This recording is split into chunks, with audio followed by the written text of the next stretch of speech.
Hello, welcome to another great episode of Royal Black and Elite.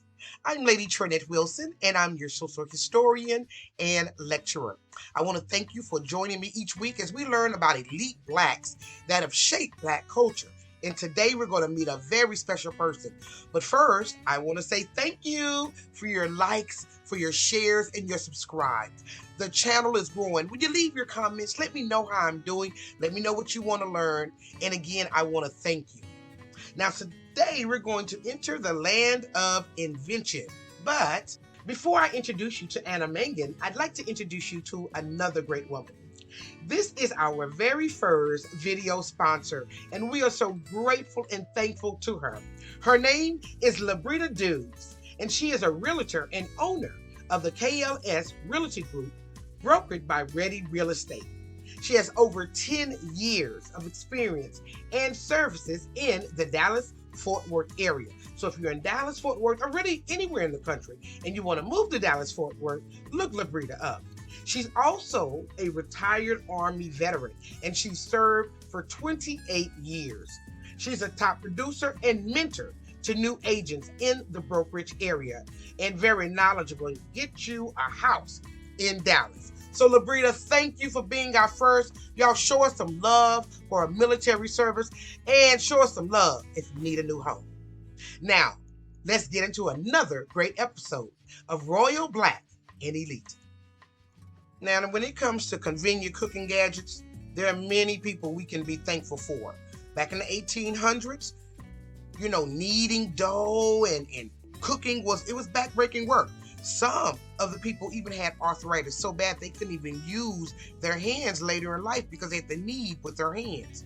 So cooks around the world celebrated in one great voice when one black woman named Anna Mangum invented the pastry fork, and she patented it on March the 1st, 1892. Now, if you go on the Google, say you Google Anna Mangum, you will see a picture of this young lady right here. But this was not Anna Mangum. Anna Mangum was a mixed race woman.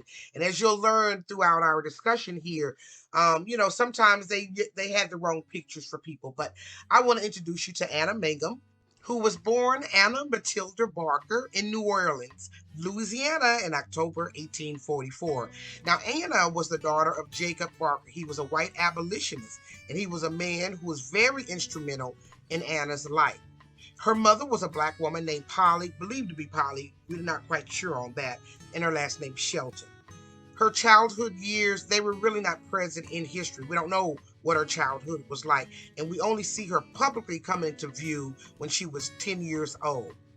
That's when her father moved her to Nantucket, Massachusetts, with his sister Elizabeth, who was a seamstress, and her husband Abraham Nahar, and he was a shoemaker and a merchant.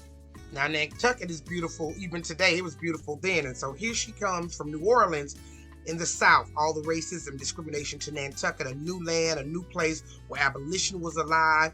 And it was so beautiful because Elizabeth and her husband, they adopted Anna and they changed her name to Anna Matilda Nahar.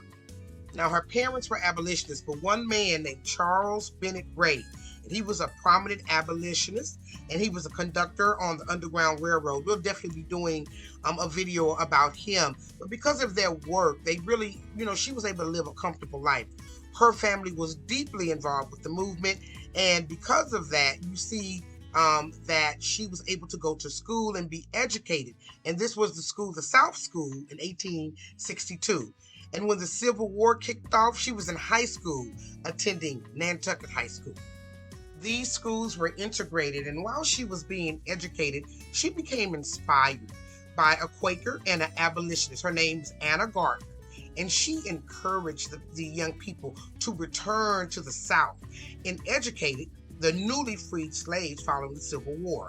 Well, Anna was inspired. She wanted to make a difference, and she moved back to New Orleans to the South, where she became a teacher for the Freedmen's Bureau. And this organization was formed to help newly freed slaves integrate into society. I will be doing the video on the Civil War as well. It's going to be very interesting. In the 20 years I mean, the 100 years after the Civil War, the Freedmen's Bureau, and all of that. But after she taught there, do you know she moved to Texas? Texas is always on the map. She moved to San Antonio and she actually taught there in San Antonio after teaching in New Orleans for a while. And if you love a beautiful place, San Antonio has so many things to see, from the Alamo to SeaWorld to Carlsbad's Cavern. So if you ever want to take a great vacation, and travel Anna Mangun's path, stop in San Antonio. Now, after going to San Antonio and living there for a while, she in 1870 returned to New Orleans. But she moved up the ranks, and now instead of being a teacher only, she was a principal at Coliseum High School. And at only 26 years old, and in 1877, she became the principal of the McDonough Schools. This is when she would meet her husband, Andrew Fitch Mangin, and the man who drew the patent for her pastry fork. Now, Andrew, he was a coachman there in New Orleans, but they moved actually to New York. And that's when their fortunes really turned around, because he started a transportation business along with his brother. And they were able to really begin to make some money and get their names out in the community. And Anna actually became a caterer. She didn't teach anymore. She actually started catering. She really loved it. She began to meet different people. And in her catering is where her invention came from. As mentioned before, it was really hard for pastry chefs back then. And so when she created this device, this tool, she used it during her catering business. And for beating eggs, thickening foods, mashing potatoes. And she talked to her husband about it and said, listen, this is the idea I have. And he drew this picture. Now, if you look at the bottom of this device, this was made special, was this little hook at the end. And that's what made it patentable, if you will. So it's like a big spatula with a hook on the end. And this patent, she filed for a patent on March the 1st, 1892. Her pastry fork was actually displayed at the New York African American exhibit at the World Columbian Expo in 1893. They gave her a little place in a corner to show her wares, but she was there. And on January 7th, 1879, she had her first and really only son, who later took care of her in her older age. Andrew, her love and her trusted husband, he passed away in 1907, leaving them a home which she and her husband sold, and they bought a chicken farm in Brookfield, Connecticut, where she spent her later life. Anna died on March the 1st, 1931, oddly enough, on the same day that her patent was received many years later in the hospital in Danbury, Connecticut. And she was buried in the Mangin family plot in an evergreen cemetery.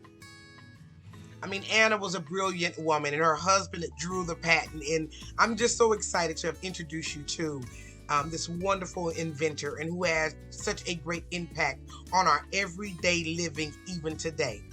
I thank you for joining me for another great episode of Royal Black and Elite. I hope you've learned a lot. Don't forget to head on out to San Antonio, the beautiful, beautiful space there. And I want to thank you for liking, sharing, and subscribing. It's because of you we're growing, and I couldn't do it without you, so I truly greatly appreciate it.